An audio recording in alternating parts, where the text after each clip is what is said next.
Now, a New York-based Filipino artist is making a name in the pop art world. Sean Go has been creating unique pieces, presenting cartoons in unconventional ways.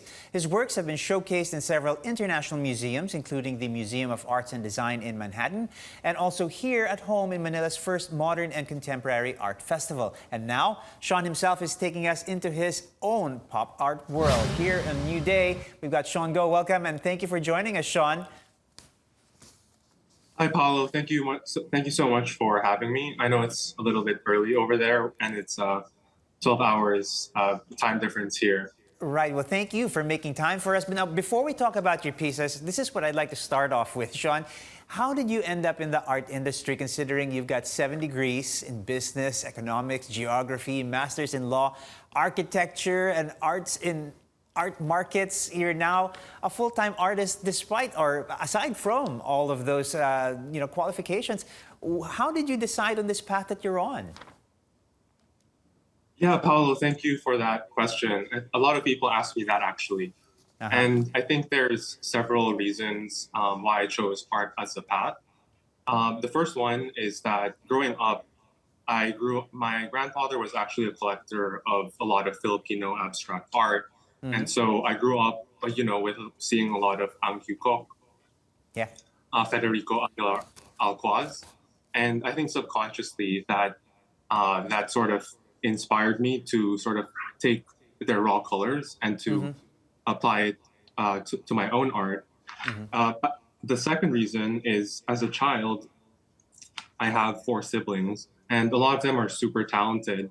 Mm-hmm. And I think with drawing and with painting, my parents, to be honest, this was the first thing that they um, told me that I was better than my siblings at. So if you get that kind of feedback from your parents at a young age, Mm-hmm. then that'll sort of stick with you for life. And the final answer is that recently one of my good friends actually passed away, and she passed away at a very young age, and Mm-hmm. so that sort of made me reflect upon the fragility of life, and that Mm-hmm. you never know like what the new day will bring you, Mm-hmm. and you should just pursue your interests and focus on that. Right, and I think the vibrance and how your colors really just sort of pop. I like that you've cited Angkor as some of your inspiration, and that shows in some of your striking work. It really does pop. Most of your works show cartoon characters making sort of almost a parody on the characters, such as Winnie the Pooh. We've got Pikachu, Mickey Mouse. Give us a little bit more background and some context as to why you're using these iconic childhood characters. Sort of pop appropriation in your art. Correct. So I think pop appropriation art is a very fun style of art Mm-hmm. that, as you said, draws on intellectual property from Yeah. other multiverses or universes and brings them into a familiar but satirical context. Mm-hmm. And I think the reason why that's very enjoyable for me is that art can often be somewhat intimidating.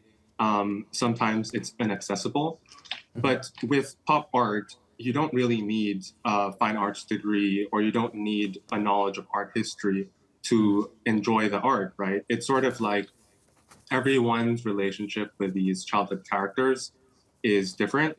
And Right. so when you view the art, or when you view pop art in that context, the viewer completes the art just as you might be a protagonist in a video game. There Mm-hmm. is no narrative that is a universal truth, and it's just more relatable to people all over the world. Right. There's some real sort of universal iconography that you appropriate and put a spin on it. Tell us more about some of your most famous artworks. You've got your Play Mouse series, which is I definitely see some Warhol treatment there, Liechtenstein treatments as well. Tell us about that. Yeah, Paolo, you're spot on the stylistic influences Mm-hmm. of Roy Mm-hmm. Lichtenstein and Andy Warhol. Mm-hmm. I think when you look at it, it's a little bit playful, a little bit naughty, Yeah. You have Mickey reading a Playboy magazine with Cinderella, but there's also other variants with Elsa from Frozen and Mm-hmm. Maleficent um, from Maleficent. Yeah. And I think when you look at it, it's funny, but it also has a deeper meaning on how Disney really shapes perceptions of beauty, right? It tells Mm-hmm. us what's beautiful, what's ugly, sort of the relationships between beauty and evil and what's good. And Mm-hmm. so I thought it was a little bit interesting. Like children can appreciate it, but I think Yeah. um, sociologists can also appreciate it as well. Right. There's so many levels, like all good art, so many levels of appreciation here.